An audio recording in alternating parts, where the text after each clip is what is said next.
Good morning, and thank you for the invitation to speak today on governing workforce development systems. My name is Andrew Bell, and I'm Deputy Head of the OECD Center for Skills and leader of skills strategy projects at the OECD, where I've worked for more than 12 years and worked with more than 25 countries in several regions, and I'll tell you more about that in a moment.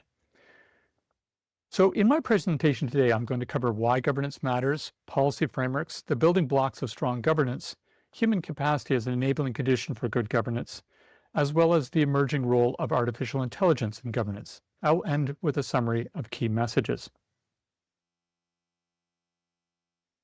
Let me start with the question of why governance matters. Skills policy is inherently cross-cutting, and that is what makes it hard to govern. Think about a single working adult needing to upskill. The training provider may sit under the Ministry of Education. The funding may come from the Ministry of Finance or a levy body. Recognition of the qualification may be a function of the Ministry of Labor. And employment outcomes, if they're tracked at all, could be tracked by any of these institutions or a different one entirely. That's 4 steps, potentially 4 institutions, and no single point of accountability. Government structures that are built around sectors, not around the people moving through them. That is the coordination problem this session is about. In most countries, each of these pieces is managed separately. Nobody sits at the top with a complete picture and the authority to bring it together. The result is entirely predictable. Training programs that duplicate each other, qualifications employers do not recognize because they were not involved in designing them, and funding that does not follow strategic priorities because the finance ministry was not at the table. The OECD has studied this challenge across more than 25 countries and a number of geographic regions, including Southeast Asia in the past and currently South America and the Caribbean. In doing so, we've identified 4 recurring governance challenges, and we will come to them in a minute. But the overarching message is this: governance is not a bureaucratic overhead. It is the architecture that determines whether everything else works. As I go through my presentation, I want you to hold a question in mind. In your country right now, when was the last time the ministers or their deputies responsible for education, labor, finance, and economic development in the same room discussing a shared set of skills priorities? The OECD Skills Strategy Framework is comprised of 3 dimensions: developing relevant skills not only in formal education, but also through non-formal training and informal learning; using skills effectively, ensuring that people find jobs matched with their skills and are using those skills to their full potential; and governing the skill system, the institutional architecture that holds the other 2 together. All 3 matter, but governance is the enabling condition for the other 2. Excellent vocational education training programs will not achieve their potential without coordinated employer needs. Well-funded adult learning will not reach the people who need it the most without information systems to direct them to it. This session is about that 3rd dimension. Everything that needs to be in place at the system level for skills policy to actually work. You may be using a variation on this framework in your work, but governance should inevitably be a core aspect of that framework. The governance framework needs a policy foundation to be effective, such as a national skills strategy or a workforce development strategy, such as the one you're working on now. This is the document that sets out what your country is trying to achieve on skills, how it plans to get there, who is responsible for what, and how progress will be measured. Getting it right is harder than it looks. In our recent report, Insights from Skills Strategies in the European Union, we examined 26 national skills strategies across the EU. The single biggest predictor of effective implementation was not the quality of analysis, and it was not the budget. It was whether the strategy had genuine whole-of-government ownership, meaning all relevant ministries had actually signed up to it, contributed to it, and had their own accountability against it. In practice, this means your Ministry of Finance is in the room when the funding commitments were made. Your Ministry of Labor has key performance indicators in the strategy and not just your Ministry of Education. And that there is a ministerial champion or champions who will fight for the strategy when it comes under pressure. A good strategy also needs to be adaptive. In countries where skill systems responded best to the COVID crisis, they had review mechanisms built in from the start. What a strategy should not be is a list of aspirations with no one responsible for delivering them. With this foundation in place, let me now turn to the 4 governance building blocks that must underpin it. The OECD has identified 4 dimensions or building blocks that every skills governance system needs to address, and we'll spend time on each. The first is whole-of-government coordination. both horizontal, aligning policies across ministries, and vertical, connecting national strategy through to regional and local delivery.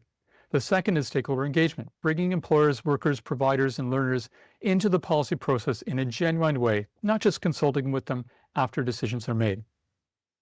The third is integrated information systems, the data infrastructure that lets you see the whole system from learning inputs through to labor market outcomes. Most countries have data, few have connected it. The fourth is aligned financing, ensuring funding from government, employers, and individuals is coordinated, protected for the long term, and tied to results. I want to flag one additional element that runs across all four, that being human capacity.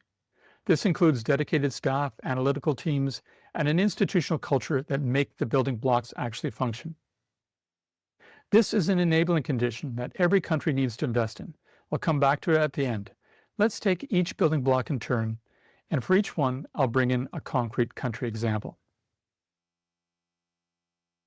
The first building block is whole of government coordination. There are two dimensions here, horizontal and vertical, and both are essential. Horizontal coordination is about getting ministries to work together across policy portfolios. This must be real coordination. An interministerial committee that meets twice a year and produces a communiqué is not coordination. What works is a committee with a clear mandate, regular meetings, and a lead agency that has genuine authority to coordinate. Not just to call the meeting, but to require other ministries to align their programs, budgets, and reporting to shared priorities. That thing, a genuine coordinating authority, is rare. The countries that have it show markedly better coherence. Singapore's Skills Future Council, which we'll see on the next slide, is the clearest example. It has real cross-ministry authority, not just an advisory role. Vertical coordination is about connecting national strategy through to regional and local delivery. This is where many strategies fail, even when they're well designed. For example, in many countries, the national level sets the framework, regional levels deliver, and the local levels where employers and individuals engage. The join-up between those three levels needs deliberate design for the strategy to be successful. Singapore is the international benchmark for whole-of-government coordination and skills, and it's worth understanding why. The Skills Future Council brings together 6 ministries: education, manpower, trade and industry, finance, communications, and social and family development. Alongside industry bodies, trade unions, and training providers. Crucially, it has real decision-making authority. It coordinates budget allocation, program design, and reporting across all of them. This is not an advisory committee. It is an institutional mechanism with a genuine mandate. What this means in practice is that when Singapore decided to invest heavily in digital upskilling, every ministry with a relevant role was coordinated from day one. There was no duplication, no gap, and no ministry deciding to run its own parallel program. The lesson for Saudi Arabia and Bahrain is not to copy Singapore. Your institutional contexts are different. It is that the investment in building a coordinating authority is worthwhile. Singapore did not arrive at Skills Future overnight. It was built incrementally over years of deliberate institutional design. The second building block is stakeholder engagement. Let me be direct about what I mean by stakeholder engagement, because there's a version that's performative and a version that actually works. In the performative version, a government designs the strategy, sends it out for public comment for 6 weeks, notes the responses in an annex, and publishes it largely unchanged. That is consultation, it is not engagement. Genuine engagement means employers, workers, providers, and civil society are in the room during design, contributing knowledge of what is actually happening in labor markets, what qualifications employers value, and what barriers workers face. The participation of these stakeholders also gives them ownership of outcomes, which dramatically improves implementation. This architecture can exist and should exist at different levels. At the strategic level, a National Skills Council with a real mandate and not just an advisory role, and with real accountability. At the sectoral level, industry-led bodies that develop competency standards and commission skills analysis for their sectors. At the delivery level, tripartite boards co-designing vet and apprenticeship programs, and mechanisms throughout to capture smaller voices, not just the large firms that always turn up for consultations. A word of caution though, governance bodies that exist on paper but have no real mandate or resources can be worse than nothing. They create the appearance of engagement while eroding trust. Ireland is a strong example for stakeholder engagement, a small open economy that made a deliberate decision to build a genuinely participatory governance architecture. The National Skills Council is the centerpiece. What makes it meaningful rather than ceremonial is its mandate. It advises on the allocation of the National Training Fund, which is significant money. That creates a direct link between stakeholder participation and resource decisions, which is how you ensure stakeholders take it seriously. The 9 regional skills fora are the part of the Irish model that tends to surprise people most. Each region has a forum that functions as a single point of contact for employers. These forums diagnose what skills gaps exist in the regional labor market, match employers to relevant training provision, and crucially feed that intelligence back up to the national level. This closes the loop between national strategy and local reality, which is exactly where most strategies fail. The lesson from Ireland is not to replicate that specific structure. It is the principle of creating connective institutions at multiple levels, each with a clear function, genuine resourcing, and accountability upward towards a national strategy. The third building block is integrated information systems. This building block is often treated as a technical challenge, but it is fundamentally a governance one. Most countries have data about their skill systems, such as enrollments, qualifications awarded, labor market outcomes, etc. The problem is that these data sets often sit in different ministries, use different identifiers, and were designed to answer different questions. Often they have never been connected. The consequence is countries are often not able to answer even the most fundamental questions of skills governance, such as, does our investment in skills actually improve employment outcomes? Without linked data, you're making billion-dollar decisions based on assumptions. The governance challenge is not primarily technological. It is about agreeing on a common taxonomy, a shared language for occupations, qualifications, and skills that different systems can use. It's about establishing legal frameworks for data sharing across ministries. It's about creating privacy-protected individual identifiers that follow people through education into the labor market. And it's about building the analytical capacity to turn that data into intelligence that policymakers can actually act on. The next slide shows what this looks like when it's done well. Estonia is the international benchmark for skills data infrastructure, and the story of how it got there is instructive. The EHIS system, Estonia's National Education Information System, links every learner's education records to their qualifications and then to their employment and earnings outcomes. This is done through a privacy-protected national identifier that follows individuals throughout their lives. The result is that Estonian policymakers can track the employment outcomes of every qualification offered by every provider. They know which programs lead to employment, which do not, and which sectors are emerging as priority areas. What makes this possible is not just technology. It required a political decision to invest in a common data infrastructure, legal frameworks enabling data sharing across ministries, a national taxonomy for occupations and qualifications, and sustained institutional capacity to manage and use the system. Estonia spent years building this. It did not happen overnight, but the governance dividend is substantial. When Estonia needs to know whether its investment in VET programs is working, it can answer that question with evidence. Most countries cannot. The practical lesson is that you do not need a perfect system to start. Begin with the governance decisions, such as the taxonomy, the legal frameworks, the institutional ownership, and build the data architecture iteratively. The fourth building block is aligned financing. This is not just about how much is spent, but about how investment is structured, by whom, and with what accountability. Here are 3 principles. First, diversify sources. Skills investment benefits 3 parties: society, employers, and individuals. When all 3 contribute, you get better incentive alignment. Employers who co-invest have a direct interest in ensuring training is relevant. Individuals who co-invest are more motivated to complete and apply their training. Second, protect long-term investment. Skills is one of the most politically vulnerable budget lines. It is easy to cut in a crisis because the consequences are not immediate. Countries that have sustained skills investments throughout downturns tend to have dedicated funds with multi-year commitments, partly insulated from annual budgetary processes. Third, tie funding to accountability. Funding not tied to outcomes tends to drift from its intended purpose. Levy grant schemes, outcomes condition subsidies, and transparent performance reporting all help to strengthen accountability for funding. One additional point on equity: market logic will not deliver a fair skill system. Employers invest more in higher skilled individuals, and wealthier individuals invest more in themselves. Public funding needs to actively compensate for these biases. Germany's dual vocational education training system is probably the world's most studied skills financing model, and the reason it works is governance, not just money. The core mechanism: employers bear approximately 2/3 of vocational education and training costs directly, funding in-company apprenticeship training. And government funds the school-based components. This cost-sharing arrangement is not accidental. It was deliberately designed to align incentives. Employers who fund training have a direct interest in ensuring it produces workers with the skills they actually need.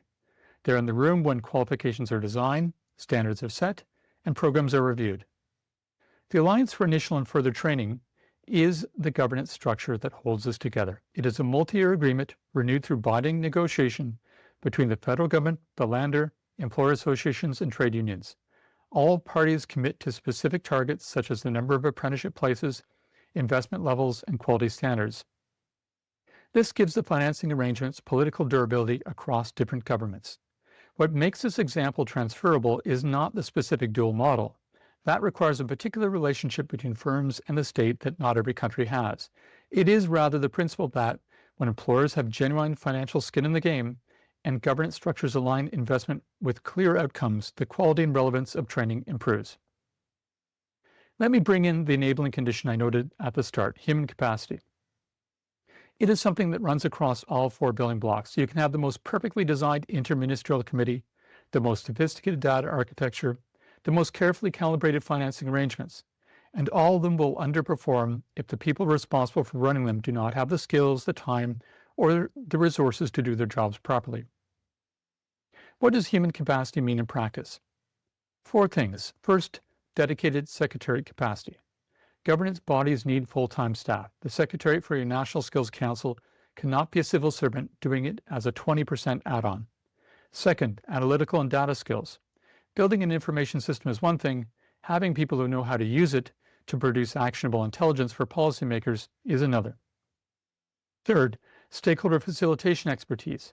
Running interministerial coordination and engaging diverse stakeholders requires specific skills that are quite different from the normal policy work. They need to be trained and developed. And fourth, institutional culture, perhaps the hardest to build and the most important. The norm that decisions are grounded in evidence, that evaluations are commissioned and actually acted on, and that performance is reported transparently.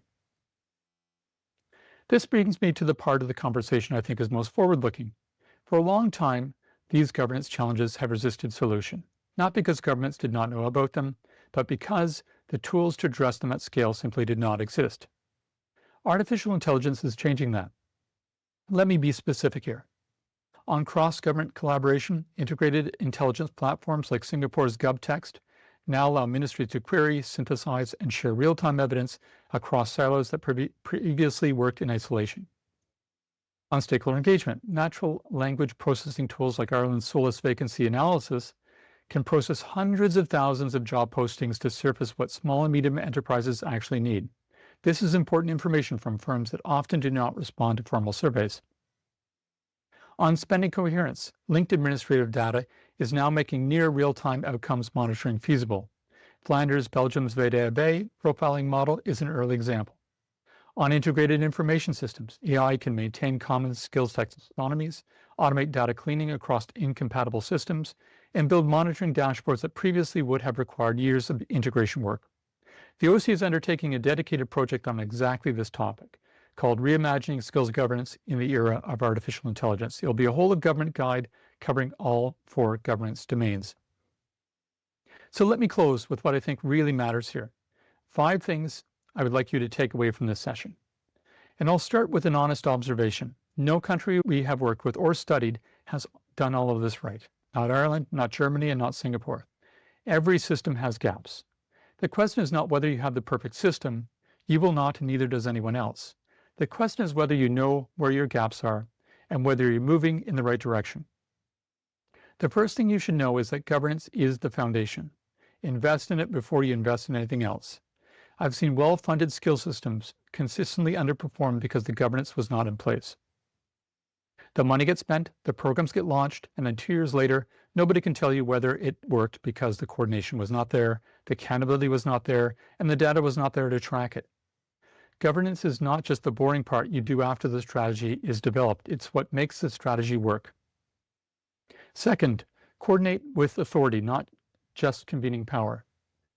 This one matters enormously and is where a lot of systems fall short. This is a difference between a ministry that chairs a committee and a ministry that actually drives change across government. Real coordination means a lead agency with a mandate that other ministries respect, a senior political champion or champions who keep skills on the agenda across budget cycles and electoral cycles, and joint accountability for outcomes, not just a shared document. If your interministerial mechanism has no consequences for non-engagement, it will gradually become a talking shop. The architecture has to have real teeth. Third, engage employers, workers, and providers in design, not just in consultation. What we consistently see in the systems that work is stakeholders are at the table when decisions are being made, not invited to comment on decisions after they have already been taken. That may entail putting in place architecture such as the National Skills Council with a real mandate, sector bodies that actually shape qualification standards, and tripartite vet boards where employers co-own curriculum. This engagement matters for two reasons. These stakeholders have intelligence that government does not about what skills are actually needed, and their buy-in is what makes the system legitimate when it asks them to co-invest. Fourth, start with data governance, not data infrastructure. A lot of governments approach this the wrong way around. They invest in systems and platforms before they have resolved the governance questions, such as who owns the data? How will it be shared across agencies? What is the common taxonomy? And what should the legal framework permit? And then the infrastructure does not connect because the governance decisions were not made first. Start with a common occupational taxonomy.